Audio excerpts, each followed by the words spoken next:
আপনি আমাকে জিজ্ঞেস করেছেন কিভাবে দ্রুত ধনী হওয়া যায়, ঠিক? জি ঠিক। সেরা সমাধান 5 ওয়াক্ত সালাত আদায় করুন, আর ফজরের আগে 2 রাকাত সুন্নাত মিস করবেন না।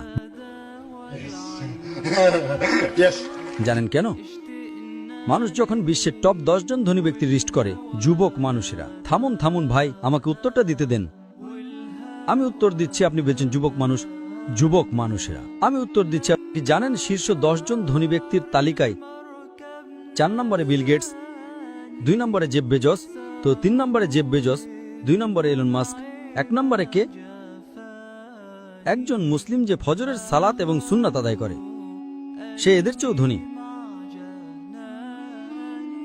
কারণ নবী সাল্লাল্লাহু আলাইহি সাল্লাম বলেছেন যে ফজরের 2 রাকাত সুন্নাত পৃথিবী এবং এর মধ্যে যা কিছু আছে তার চেয়েও বেশি মূল্যবান। মানুষ এসে বলে, আমি 4 ওয়াক্ত পড়ি, ফজর সালাত মিস করি। আমি বললাম, কেন? আমি সকালে উঠতে পারি না। অন্য সব সালাত সময় মতো পড়ি, ফজর আমি উঠতে পারি না। তো আমি তাকে বললাম, আপনি তো একজন ব্যবসায়ী। ধরুন আমি আপনাকে বললাম কাল সকাল ভোরে 5টায় একটা ব্যবসার ডিল আছে যেখানে আপনি $1 মিলিয়ন পাবেন। আপনি কি সেই ডিলে যাবেন? আপনি বললেন হ্যাঁ, কিন্তু আপনি তো সকালে উঠতে পারেন না। না না না, $1 মিলিয়ন জন্য আমি ঘুমাবই না। তাহলে $1 মিলিয়ন জন্য আপনি ঘুমান না, কিন্তু 2 রাকাত সুন্নাত যা পৃথিবী এবং এর মধ্যে যা কিছু আছে তার চেয়েও দামি, তার জন্য উঠতে পারেন না? ফজরের সালাতের মূল্য কত ভাবুন। সমস্যা হলো আমরা হাদিস শুনি কিন্তু বিশ্বাস করি না, কোরআন পড়ি কিন্তু বিশ্বাস করি না। আল্লাহ বলেছেন,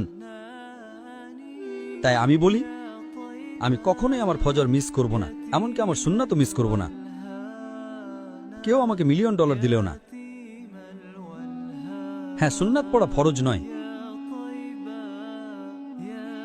আপনাকে যেটা বুঝতে হবে, যদি আপনি সত্যিই বিশ্বাস করেন, আপনি কি জানেন সেরা ব্যবসা কোনটা?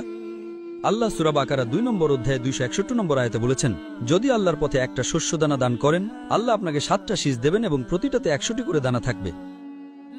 তার মানে একটা দানা 700 গুণ হয়ে যায়।